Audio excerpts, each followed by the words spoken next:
ఊలు చదువుకో 1 2 3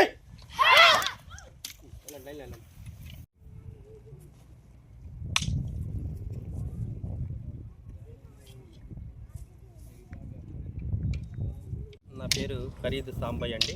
మాది ఆంధ్రప్రదేశ్ గుంటూరు జిల్లా తాడికొండ నియోజకవర్గం. మా ఊరు వచ్చి పెరంగపురం అండి.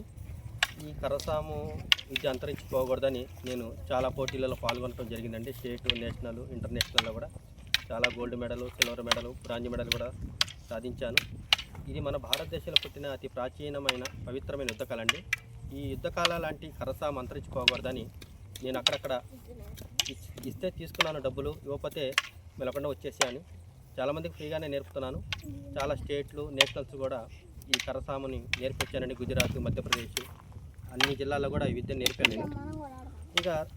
నేను తిరగలేని పరిస్థితుల్లో ఇక్కడ ఒక అకాడమీ కట్టుకున్నానండి మా ఊర్లో. మా నాన్నగారు చనిపోతే వచ్చిన స్థలం ఇది. ఎట్టగైనా ఈ కర్రసాము విద్యని బతికించాలన్న తాపత్రంతో నేను ఒక 2 బుక్స్ రాశానండి. నాకు గౌరవ డాక్టరేట్ కూడా వచ్చింది కర్రమైన కవితలు రాయటం వల్ల.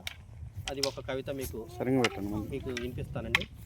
మనం పుట్టగానే ఎక్కడేడుస్తామని ఉయ్యాలగా మారింది కర్ర, ఎదిగే కొంది గురువుల చేతిలో బెట్టువలాగా మారింది కర్ర, సమాజంలో మనం ఎదిగితే ఇంకా ఎక్కడ తప్పులు చేస్తామని పోలీసుల చేతులు లాఠీలాగా మారింది కర్ర, నీ వృద్ధాప్యంలో నీ ఆస్తులు, నీ కూతుర్లు, కొడుకులు, మనవళ్ళు అందరూ పంచుకొని వెళ్తే నీకోసం నా తలకాయ ఉంచే ఊతంలాగా మారింది కర్ర, నువ్వు చనిపోతే నీకు నేను పాడిలాగా మారాను, నువ్వు చిత్తులో కాలిపోతే నేను నీతోనే కాలిపోతానని కట్టెలాగా మారిపోయి మనతోనే కాలిపోయింది కర్ర. ఇలాంటి కవితలు రాయటం వల్ల ఆంధ్రరత్న కర్ర బిరుదు కూడా వచ్చింది. డాక్టరేట్తో పాటు ఇచ్చారు ఆ రోజు. అలాగే 356 సన్మానాలు జరిగినాయి, 23 అవార్డులు జరిగినాయి అండి, వచ్చినాయి. ఇంకా కప్పులు, మెడల్స్, ప్రశంసా పత్రాలు చాలా వచ్చినాయి. ఉత్తరాఖండ్లో ద్రోణరత్న అవార్డు వచ్చిందండి.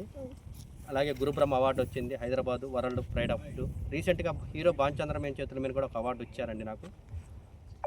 ఈ విద్య అంతరించిపోకూడదే నేను లక్ష్యం అండి.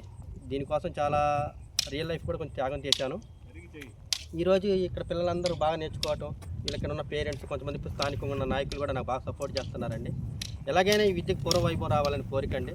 నేను కోరుకునేది ఒకటే, గవర్నమెంట్ని ఇది స్కూళ్ళల్లో, కాలేజీల్లో, యూనివర్సిటీలో ప్రవేశపెట్టగలిగితే పూర్వ రోజుల్లో ఉన్న గురువుని ఎలా గౌరవించాలి, ఈ కర్రసాముకున్న విలువ పెరిగిద్దని నేను గవర్నమెంట్ ఆఫీసర్ల చుట్టూ, కలెక్టర్ల చుట్టూరు, షాపుల చుట్టూ తిరుగుతూనే ఉంటున్నాను.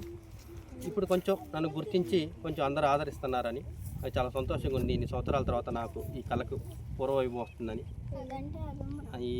మీ న్యూస్ ఛానల్ తరఫున నేను ధన్యవాదాలు తెలుపుకుంటున్నానండి. నా పేరు ఎలిజబెత్ అండి. నేను 7వ తరగతి చదువుతున్నాను. మా ఊరు పెరంగపురం, గుంటూరు జిల్లా. నేను ఇది 10 నెలల నుంచి నేర్చుకుంటున్నాను. ఇది చాలా పురాతనమైన కళ. నేను రాజమండ్రిలో గోల్డ్ మెడల్, సిల్వర్ మెడల్ కొట్టాను, స్టేట్ ఆడి. అదంతా మా సార్ వల్ల కొట్టాను. ఇది మా నాన్న సపోర్ట్ వల్ల మేము నేర్చుకుంటున్నాము. అలాగే ఈ కర్రసాము అంటే నాకు చాలా ఇష్టం. ఇది ఆడటం వల్ల మాకు మజిల్స్, అలాగే మేము స్ట్రాంగ్గా ఉంటున్నాము. ఇది సెల్ఫ్ డిఫెన్స్ వల్ల ఆడుకుంటున్నాను. ఇది చాలా పురాతనమైనది. ఇది అంతరించిపోతుందని మా సార్ మాకు నేర్పిస్తున్నాడు. అందుకని మేము కూడా నేర్చుకుంటున్నాము.